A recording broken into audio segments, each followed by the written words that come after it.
Hello everyone, my name is Kuldeep Singh Rathore. Welcome in GATE वाला platform. I hope so guys कि आप सबकी तैयारी काफी अच्छे तरीके से चल रही होगी। और गाइज अब आप सबको पता है गेट 2024 अगर आप में से कुछ बच्चे जो अटेम्प्ट कर रहे हैं, डेफिनेटली अब लास्ट स्टेज आ चुका है। तो गाइज आज इस पर्टिकुलर वीडियो में मैं आपको बताने वाला हूं कि कैसे गेट टॉपर जो है वो गेट का पेपर अटेम्प्ट करते हैं। और गाइज इस वीडियो को अगर आप कंप्लीटली देखेंगे तो मैं आपको ये भी बताना चाहूंगा कि अगर आपने जो सही तरीके मैंने आपको बताया है, जो एक्चुअली में सारे के सारे गेट टॉपर से बात करके और जो मेरा खुद का एक्सपीरियंस है उसके बिहाफ पर मैं आपको जो बताने वाला हूं, उन पर्टिकुलर तरीकों को अगर आप यूज करोगे तो आप मैक्सिमम पॉसिबल मार्क्स जो अपनी आपने प्रिपरेशन करी है उसके हिसाब से अचीव कर सकते हैं। और मैं आपको बताऊं कि जो ये तरीके होते हैं डेफिनेटली गाइस काफी ज्यादा आपको हेल्प करते हैं। तो सबसे पहले अगर हम देखें गाइस, आईआईसी बेंगलुरु ने जो गेट 2024 की ऑफिशियल वेबसाइट रिलीज की थी, वहां पर उन्होंने हर एक ब्रांच के मॉक टेस्ट भी दे रखे हैं। उस पर्टिकुलर मॉक टेस्ट को मैं आपको सजेस्ट करूंगा कि एक बार आप जरूर जाके ओपन करके देखें, क्योंकि वहां पर आपको एक्चुअल जो आपका डेस्कटॉप जिस पे भी आप पेपर जाके देने वाले हैं उसका इंटरफेस कैसा रहेगा, वो पर्टिकुलर इंटरफेस पूरा का पूरा यहां पर दिखाया हुआ है। तो डेफिनेटली आपको काफी ज्यादा उससे फायदा होने वाला है। तो गाइस यहां पर देखो, सबसे पहले कुछ ऐसे छोटी छोटी चीजें हैं जो जनरली सारे के सारे टॉपर जो है वो उसको फॉलो करते हैं। तो सबसे पहले जैसे मैंने बात करी कुछ बच्चों से, तो यहां पर एक चीज ऐसी है जो जनरली बच्चे नहीं करते, वो है यहां पर एक क्वेश्चन पेपर के नाम से टैब आता है। जैसे ही आप इस क्वेश्चन पेपर के ऊपर क्लिक करोगे गाइस, तो यहां पर क्या होता है, कंप्लीट क्वेश्चन पेपर जो है वो आपका यहां पर ओपन हो जाता है। अगर आप यहां पर देखो तो गाइस होता क्या है कि बच्चे क्या करते हैं, वो एक बड़ा एरर करते हैं। वो जनरली क्या करते हैं, क्वेश्चन पे जाते हैं। सबसे पहले जैसे फर्स्ट क्वेश्चन उसको ओपन कर लिया, फिर उसके बाद सेकंड क्वेश्चन में चले गए, फिर थर्ड क्वेश्चन में चले गए, फिर फोर्थ क्वेश्चन में चले गए। तो क्वेश्चन बाय क्वेश्चन वो जाते हैं और उनको पता ही नहीं रहता कि कौन से क्वेश्चन जो है वो इजी लेवल के कहां पर रखे हुए हैं। और वो इस चक्कर में क्या करते हैं, शुरू में ही टफ क्वेश्चन में काफी ज्यादा टाइम जो है वो अपना इन्वेस्ट करते हैं। और उस वजह से क्या होता है गाइस, फिर at the end of moment कई बच्चों के पास तो टाइम भी अवेलेबल नहीं रहता और पूरा पेपर जो है वो अटेम्प्ट भी नहीं कर पाते। तो मैं आपको ऑनेस्टली सजेस्ट करूंगा, जितने भी गेट के टॉपर्स होंगे अगर आप देखोगे उनमें से कई सारे जो है वो इस टेक्निक को यूज करते हैं। वो सबसे पहले क्या करेंगे, अपने अपने जो भी उनके पास स्क्रिबल पैड मिलती है उसमें यहां पर क्वेश्चन पेपर को खोल लेते हैं। और इनिशियली यहां पर वो क्या करेंगे, स्क्रिबल पैड को खोलकर यहां पे जो भी क्वेश्चन लिखे होंगे उनके क्वेश्चन के नंबर जो है वो इस पे लिख लेते हैं, जो भी उनको लगता है इजी है। जैसे इस टेक्निक को यूज करने के लिए आपको क्या करना है, सबसे पहले आप यहाँ पे क्वेश्चन पेपर जो भी आपका पोर्टल होगा उसको वहां पर जब आप ओपन करोगे तो इस तरीके से आपको क्वेश्चन पेपर दिखने वाला है। इस क्वेश्चन पेपर में गाइस पूरा का पूरा पेपर आपको एक साथ मिल जाएगा। अगर आप वहां नॉर्मल जब टैब में जाते हो तो आपको यहाँ पे बार बार यहाँ पर सेव नेक्स्ट करना होता है, और इसमें आप पूरे क्वेश्चन पेपर को एनालाइज नहीं कर पाते हो कि एक्चुअली में किस डोमेन में कैसे क्वेश्चन आए, कहाँ इजी क्वेश्चन है, कहाँ टफ क्वेश्चन है। तो मैं आपको बताऊं, जब भी आप पेपर अटेम्प्ट करने दो, इनिशियल 5 से 10 मिनट जो है वो आप लोग इस क्वेश्चन पेपर वाले टैब को ओपन करोगे और इन क्वेश्चन को देख लोगे और अपने स्क्रिबल पैड को आप ओपन करके अपने पास में रखेंगे। और जो भी लगता है आपको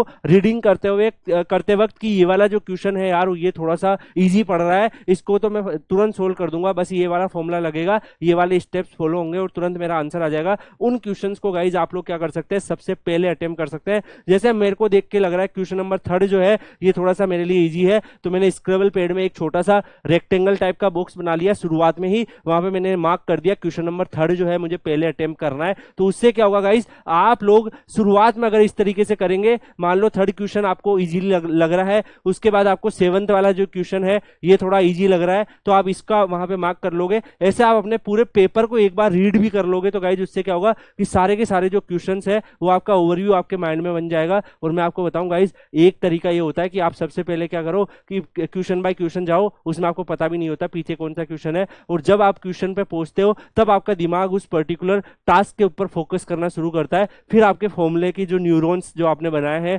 पढ़ के जो रिवीजन करके न्यूरॉन्स बनाए वो एक्टिवेट होते हैं। तो गाइज उसमें टाइम लगता है और उस वजह से कई बार वो क्वेश्चन आपसे तुरंत नहीं होता। आपने इस चीज को नोटिस भी किया होगा कि जब हम कुछ क्वेश्चन को पहले अटेम्प्ट में ट्राई करते हैं तो वो नहीं होते हैं, लेकिन जब हम वापस आते हैं थोड़ी देर बाद में तो वो क्वेश्चन तुरंत हो जाते हैं, क्योंकि वो क्वेश्चन जो है वो उसकी क्रिएटिविटी आपके माइंड में स्टार्ट हो जाती है। तो यहां पर मैं आपको एक बात बताऊं गाइस कि अगर आप क्वेश्चन पेपर पूरा देख के रखेंगे इनिशियल 5 से 10 मिनट के अंदर, तो वहां पर क्या होगा, पूरे के पूरे क्वेश्चन आपके दिमाग में जो है वो फंक्शन करना स्टार्ट हो जाएंगे कि हाँ यार ऐसे ऐसे क्वेश्चन आए, तो आपका दिमाग भी सोच लेगा कि कैसे उसके रेस्पॉन्ड करना है। तो गाइज मेरे हिसाब से ये टेक्टिक्स आपको यूज करना है। काफी सारे गेट टॉपर्स ये पर्टिकुलर टेक्निक यूज करते हैं। और यहाँ पर अगर आप देखो गाइज, आप अपने स्क्रिबल पैड में नोट कर सकते हो कि इस पर्टिकुलर में मुझे ये क्वेश्चन पहले सोल्व करना है, ये आसान क्वेश्चन है। अगर मान लो गाइज आपने 25 क्वेश्चन भी ऐसे फिल्टर कर लिए फर्स्ट रीडिंग में, और उन 25 में से अगर 20 क्वेश्चन भी आपके हो गए, और जब 20 क्वेश्चन स्टार्टिंग वाले आपके सही हो गए, आपने सोल्व कर लिए, तो गाइज वो आपका अलग ही कॉन्फिडेंस बढ़ा देगा कि यार 20 मार्क्स से कट ऑफ तो मेरी पूरी हो ही जाएगी, और इसके अलावा अब मुझे स्कोर करना है। तो डेफिनेटली आप क्या करोगे, बहुत अच्छे तरीके से आगे बढ़ने लगोगे। तो गाइज ये जरूर टेक्निक्स आपको यूज करना है, मैक्सिमम टॉपर इसको यूज करते हैं। इसके बाद गाइज यहाँ पर जो आपको फीचर होते हैं, जैसे आंसर्ड वाला ग्रीन बॉक्स में आता है, और ऑरेंज बॉक्स में नोट आंसर्ड वाला आता है, ब्लू कलर का आता है मार्क फॉर रिव्यू जिसमें आपने आंसर नहीं किया है, और एक आता है मार्क फॉर रिव्यू जिसमें आपने आंसर किया लेकिन आप चेक करना चाहते हो, तो उसका इस तरीके से सिंबल दिखता है, और नोट विजिटेड का इस तरीके से सिंबल दिखता है। इनका भी आप फायदा उठा सकते हो। गाइज क्या कर सकते हो, जैसे मान लो कि आपने फर्स्ट क्वेश्चन, आप जैसे ही आए हो, आपने अपनी स्क्रिबल पैड में देखा कि मुझे ये क्वेश्चन सोल्व करने हैं, 10 क्वेश्चन जो है उसमें से कुछ क्वेश्चन ऐसे थे जिसमें आपको लगता है कि यार इसमें कैलकुलेशन में कुछ एरर हो सकता है, मैंने इसको सोल्व किया लेकिन मुझे लग रहा है इसको रीचेक करना है। तो उसको आप क्या करो, ये mark for review answer submit करके मार्क फॉर रिव्यू डाल दो, जिससे आप वापस जब एंड मोमेंट में आपके पास टाइम बचे तो उन क्वेश्चंस को जाकर आप उनकी कैलकुलेशन को एक बार वापस वर्चुअल कैलकुलेटर में चेक कर पाओ। और जो क्वेश्चन आपको लगता है कि यार ये क्वेश्चन है ना, थोड़ा टाइम लगेगा, मुझे आता तो है लेकिन थोड़ा टाइम लगेगा, तो उसको आप क्या कर सकते हो, मार्क फॉर रिव्यू डाल सकते हो, जिससे आपको पता रहेगा ये वो क्वेश्चन है जो टाइम लग सकते हैं, आप थोड़ा से किसी कॉन्सेप्ट में कंफ्यूज हो, तो इस क्वेश्चन को फिर आप क्या करोगे,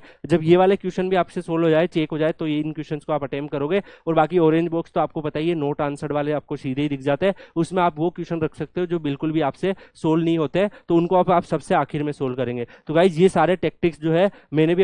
जब अपनी गेट दिया था तब मैंने भी यूज किए थे। इसके अलावा सबसे इंपॉर्टेंट, अब कई बच्चों के दिमाग में ये लगता है कि क्या गेट पेपर में तुक्के मारने चाहिए, या गेट पेपर में अगर मान लो मुझे सर ज्यादा क्वेश्चन आ नहीं रहे तो क्या मैं ऐसे ही गेस करके आ जाऊं कि किसी में ए भर दिया किसी में बी भर दिया। तो गाइज तुक्के मारने तो डेफिनेटली आपको नेगेटिव मार्किंग दे सकता है, लेकिन अगर आप एक राइट अप्रोच के साथ उस पर्टिकुलर टेक्टिक्स के साथ उसको यूज करो तो डेफिनेटली आपको कुछ मार्क्स भी वो गेन करवा सकता है। जैसे कि अगर आप देखो गेट का पेपर में कई सारे जो क्वेश्चंस होते हैं उसमें नेगेटिव मार्किंग होती है, पर जैसे आप एनएटी का क्वेश्चन होता है और एनएटी के क्वेश्चन में यहाँ पर नेगेटिव मार्किंग आपको नहीं देखने को मिलती है, एमएसक्यू के क्वेश्चन जो होते हैं उसमें नेगेटिव मार्किंग देखने को नहीं मिलती है। तो जिस क्वेश्चन में नेगेटिव मार्किंग देखने को नहीं मिलती है उस क्वेश्चन को आप लोग क्या कर सकते हैं, लास्ट में जाके जब आपने पूरा ट्राई कर लिया फिर भी आपसे क्वेश्चन सोल्व नहीं हो रहा है, अब तो कोई ऑप्शन ही नहीं है आपके पास कि मेरे को तो बिल्कुल ही नहीं आ रहा है, उस केस में आप उस टाइप के क्वेश्चंस अगर आपने कभी लगा रखे होंगे तो आपको ये पता चल जाता है कि इसका आंसर जो है किस पर्टिकुलर तरीके से आता है, किस चीजों के आसपास जनरली आता है।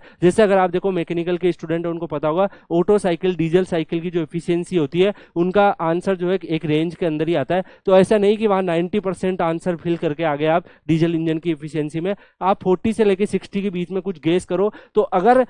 मान लो कि बाई चांस वो आपका रेंज में आ गए तो सही भी हो सकता है, अदरवाइज ऐसा श्योरिटी नहीं है कि आपका सही हो जाएगा। लेकिन अगर तुक्के भी मारो थोड़े से, अगर नहीं हो रहे क्वेश्चन सोल्व लास्ट मोमेंट के 5 मिनट में मार रहे हो तो थोड़ा स्मार्ट अप्रोच के साथ मारना है कि किस चीज का आंसर जो है कहां पर हो सकता है। ठीक है,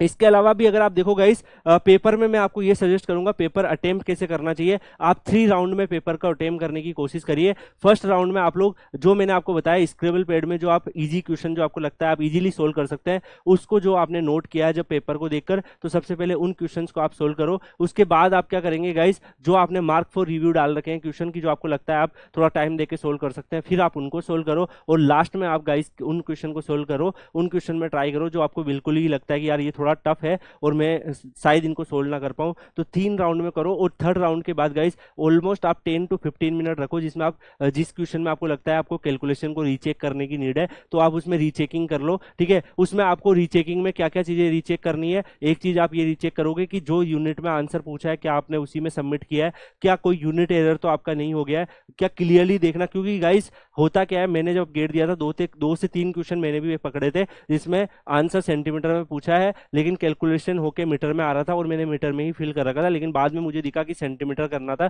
तो मैंने सही किया और वो बाद में सही हो गए, नहीं तो वो रेंज से बाहर हो जाते हैं। तो गाइज ये सब चीजें आपको चेकिंग में करना है 10 to 15 मिनट। और अगर आप इस अप्रोच से क्वेश्चन करेंगे तो गाइज अगर आप ऑलमोस्ट अगर सफिशिएंट अमाउंट ऑफ क्वेश्चन भी सोल्व कर पाए तो आप इजीली पेपर को अटेम्प्ट कर पाएंगे। टॉपर जो होते हैं गाइज पेपर को पूरा अच्छे तरीके से अटेम्प्ट करते हैं। आपको वर्चुअल कैलकुलेटर का बिल्कुल भरपूर तरीके से उपयोग करना है। जो भी एम सी बटन यहाँ पे MR button MS button M+ MI minus ये दिख रहे हैं, इनका यूज करना है ढंग से। कई सारे जो क्वेश्चंस होते हैं उसमें बहुत लेंथी कैलकुलेशन होती है, जैसे अगर आपने देखा होगा सिंप्लेक्स के रूल्स होते हैं 1/3 3/8, उसमें भी काफी कैलकुलेशन होती है, लेकिन उसमें बार बार एक टर्म में प्रीवियस टर्म में दूसरी टर्म ऐड हो रही होती है, तो आप वहां पर इन सब फीचर्स का यूज करो, ठीक है। बाकी आप अपनी जो स्क्रेबल पैड है उसको भी प्रॉपर तरीके से आप उसको A4 रेक्टेंगल बॉक्स में बांट लेना, जैसे ही पेपर स्टार्ट होता है A4 रेक्टेंगल बॉक्स में बांट लो, जिससे एक बॉक्स में एक ही क्वेश्चन को सोल्व करो, उसी के डाटा और उसके फॉर्मूले रखो, जिससे सब कुछ जो है वो कैलकुलेशन मिसमैच ना हो। अगर किसी क्वेश्चन को रीचेक करना हो, या हो सकता है कोई क्वेश्चन आपने आधा सोल्व किया आधा हो नहीं रहा है, तो वो क्वेश्चन का डाटा वहां रखा रहो, जिससे आप दोबारा आकर अगर आप ट्राई करो तो आपका ज्यादा टाइम कंज्यूम ना मांगे, वापस आपको पूरा डाटा ना लिखना पड़े। तो गाइज ये सारी चीजों को आपका ध्यान रखना है। अगर आप प्रॉपर तरीके से इन सारी चीजों का ध्यान रखेंगे तो डेफिनेटली गाइज गेट में आप अच्छा कर सकते हैं और मैक्सिमम पॉसिबल जो मार्क्स है वो सिक्योर कर सकते हैं। बाकी बिल्कुल कामनेस के साथ आपको अपना पेपर अटेम्प्ट करना है। और आप में से कितने बच्चे जो है गेट 2024 अटेम्प्ट करने जा रहे हैं, एक बार इस कमेंट सेक्शन में जरूर बताइएगा। बाकी आई होप सो गाइज कि आप लोग अच्छा परफॉर्म करो। आप लोग Kuldeep sir underscore PW Telegram channel join कर लीजिएगा। गेट का जो भी आपका स्कोर आता है, अगर आपने गेट क्वालिफाई भी किया है तो भी आपके लिए कैरियर ऑप्शन अवेलेबल रहते हैं, तो आपको पोस्ट गेट गाइडेंस भी देखने को मिलेगी। आपको कंप्लीट आइडिया मिलेगा कि कैसे आपको क्या अपने गेट स्कोर के बेसिस पे चीजें मिल सकती है। तो उसके लिए Kuldeep sir underscore PW Telegram channel join कर लीजिएगा। इसी के साथ इस वीडियो को यहीं एंड करते हैं, मिलते हैं नेक्स्ट वीडियो में, तब तक के लिए goodbye, thank you so much, take care, see you.